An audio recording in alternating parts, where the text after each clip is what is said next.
ನಮಸ್ಕಾರ ಎಲ್ಲರಿಗೂ welcome back. ನಾನು ಮಂಜು, ನೀವು ನೋಡ್ತಿದ್ರಿ ಮಂಜು ಸ್ಟೋರೀಸ್. ಫ್ರೆಂಡ್ಸ್, ಇನ್ನು ನೀವೇನಾದರೂ ನಮ್ಮ ಬೆಂಗಳೂರು ಬುಲ್ಸ್ ಅಭಿಮಾನಿಗಳಾಗಿದ್ದರೆ ನಮ್ಮ ಚಾನಲನ್ನು ಸಬ್ಸ್ಕ್ರೈಬ್ ಮಾಡಿ, ಲೈಕ್ ಮಾಡಿ. ಯಾಕೆಂದರೆ ಫ್ರೆಂಡ್ಸ್, ನಾನು ಯಾವುದೇ ಒಂದು ಬೆಂಗಳೂರು ಬುಲ್ಸ್ ಬಗ್ಗೆ ಅಪ್ಡೇಟ್ಸ್ ನೀಡ್ತಾ ಇರುತ್ತೇನೆ. ಅದಕ್ಕಾಗಿ ನೀವು ನಮ್ಮ ಚಾನಲನ್ನು ಸಬ್ಸ್ಕ್ರೈಬ್ ಮಾಡಿ ಇಟ್ಕೊಳ್ಳಿ. ಇನ್ನು ಫ್ರೆಂಡ್ಸ್, ಪ್ರೊ ಕಬಡ್ಡಿ ಸೀಸನ್ 11ರಲ್ಲಿ ಮೊದಲನೇ ಪಂದ್ಯವಾಗಿ ನಮ್ಮ ಬೆಂಗಳೂರು ಬುಲ್ಸ್ ಮತ್ತು ತೆಲುಗು ಟೈಟನ್ ತಂಡಗಳು ಆಡ್ತಾ ಇವೆ. ಇವೆರಡೂ ತಂಡಗಳು ಆಡ್ತಾ ಇದ್ದರೆ ಇದೊಂದು ಜಿದ್ದಿನ ಕಾಳಗ ಅಂತ ಹೇಳ್ಬೋದು. ಮೊದಲನೇ ಪಂದ್ಯವೇ ಹೈ ವೋಲ್ಟೇಜ್ ಪಂದ್ಯ ಅಂತ ಹೇಳ್ಬೋದು. ಪ್ರದೀಪ್ ನರ್ವಾಲ್ ವರ್ಸಸ್ ಪವನ್ ಶೆರಾವತ್ ಅಂತ ಹೇಳ್ಬೋದು. ಈ ಎರಡು ದಿಗ್ಗಜ ಆಟಗಾರರಲ್ಲಿ ಯಾರು ಜಯಶಾಲಿ ಆಗಲಿದ್ದಾರೆ ಅಂತ ನಾವು ಕಾದು ನೋಡಬೇಕು. ಇನ್ನು ಬೆಂಗಳೂರು ಬುಲ್ಸ್ ಮತ್ತು ತೆಲುಗು ಟೈಟನ್ ಮೊದಲನೇ ಪಂದ್ಯ ಹೈದರಾಬಾದ್ನಲ್ಲಿ ಅಕ್ಟೋಬರ್ 18ನೇ ತಾರೀಕಿನಂದು ರಾತ್ರಿ 7:30ಕ್ಕೆ ಸ್ಟಾರ್ಟ್ ಆಗಲಿದೆ. ಇನ್ನು ಈ ಪಂದ್ಯದಲ್ಲಿ ನಮ್ಮ ಬೆಂಗಳೂರು ಬುಲ್ಸ್ ತಂಡ ಜಯಶಾಲಿ ಆಗಲೇಬೇಕು. ಯಾಕೆಂದರೆ ಮೊದಲನೇ ಪಂದ್ಯವನ್ನು ಗೆದ್ದು ನಮ್ಮ ಬುಲ್ಸ್ ತಂಡ ಗೆಲುವಿನ ಲಯವನ್ನು ಕಂಡುಕೊಳ್ಳಬೇಕು. ಇನ್ನು ಫ್ರೆಂಡ್ಸ್, ತೆಲುಗು ಟೈಟನ್ ಮತ್ತು ಬೆಂಗಳೂರು ಬುಲ್ಸ್ ಈ ಎರಡೂ ತಂಡಗಳಲ್ಲಿ ಯಾವ ತಂಡ ಬಲಿಷ್ಠವಾಗಿದೆ ಮತ್ತು ಈ ಎರಡೂ ತಂಡಗಳ ಸ್ಟಾರ್ಟಿಂಗ್ 7 ಹೇಗಿದೆ, ಇದರಲ್ಲಿ ಯಾವ ತಂಡ ಜಯಶಾಲಿ ಆಗುತ್ತದೆ ಅಂತ ನಾನು ನಿಮಗೆ ಈ ವಿಡಿಯೋದಲ್ಲಿ ತಿಳಿಸ್ಕೊಡ್ತೀನಿ. ಇನ್ನು ಫ್ರೆಂಡ್ಸ್, ಮೊದಲನೇದಾಗಿ ತೆಲುಗು ಟೈಟನ್ ತಂಡದ ಸ್ಟಾರ್ಟಿಂಗ್ 7 ಹೇಗಿದೆ ಅಂತ ನೋಡೋಣ. ಮೊದಲನೇದಾಗಿ ತೆಲುಗು ಟೈಟನ್ಸ್ ತಂಡದಲ್ಲಿ ರೈಡರ್ ಆಗಿ ಮಂಜಿತ್ ಅವರು ಇರುತ್ತಾರೆ.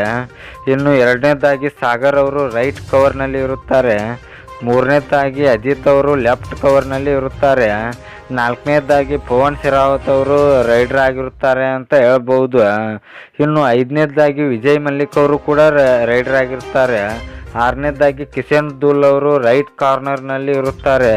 ಇನ್ನು ಏಳನೇದಾಗಿ ಲಾಥರ್ ಅವರು ಲೆಫ್ಟ್ ಕಾರ್ನರ್ನಲ್ಲಿ ಇರುತ್ತಾರೆ ಅಂತ ಹೇಳ್ಬೋದು.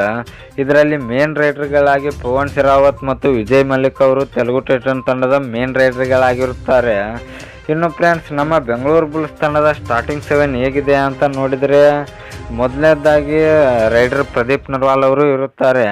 ಇನ್ನು ಎರಡನೇದಾಗಿ ಪಾರ್ಥಿವನ್ ಅವರು ಲೆಫ್ಟ್ ಕವರ್ನಲ್ಲಿ ಇರುತ್ತಾರೆ. ಮೂರನೇದಾಗಿ ಪ್ರತೀಕ್ ಗುಲಿಯಾ ಅವರು ರೈಟ್ ಕವರ್ನಲ್ಲಿ ಇರುತ್ತಾರೆ.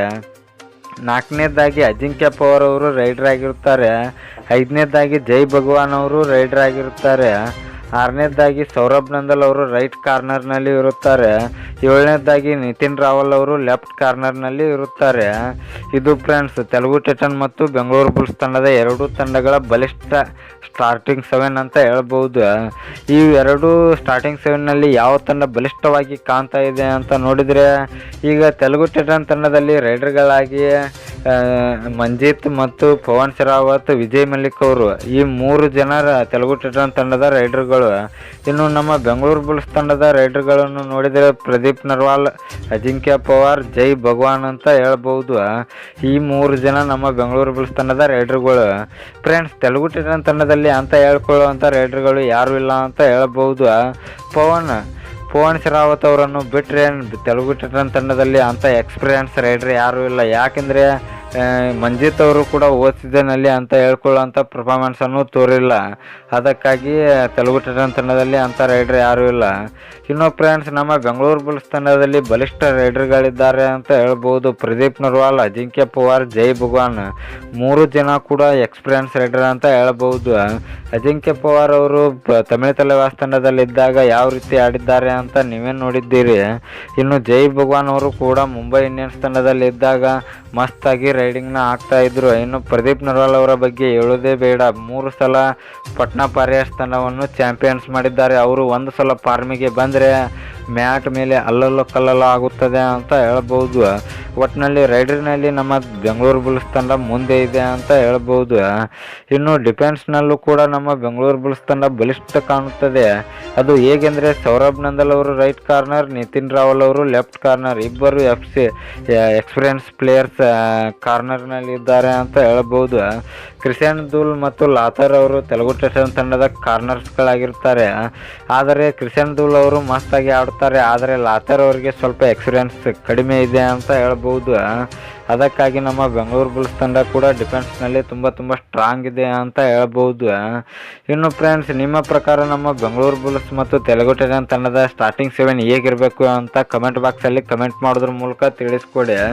ಒಟ್ಟಿನಲ್ಲಿ ಈ ಪಂದ್ಯದಲ್ಲಿ ನಮ್ಮ ಬೆಂಗಳೂರು ಬುಲ್ಸ್ ತಂಡ ಜಯಶಾಲಿ ಆಗಬೇಕು.